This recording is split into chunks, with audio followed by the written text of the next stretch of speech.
how to turn on videos from people you may know notifications on TikTok mobile. Hello guys, in today's video I'm gonna show you how to turn on videos from people you may know notifications on TikTok mobile. First, then open TikTok and then click profile, and here in the top corner you will find test storylines. Click on it and then click settings and privacy. Here you will find it, and now scroll down until you find push notifications, and here scroll down again, and as you see here you will find videos from people you may know.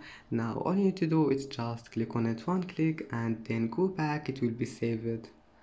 And that's it for today's video.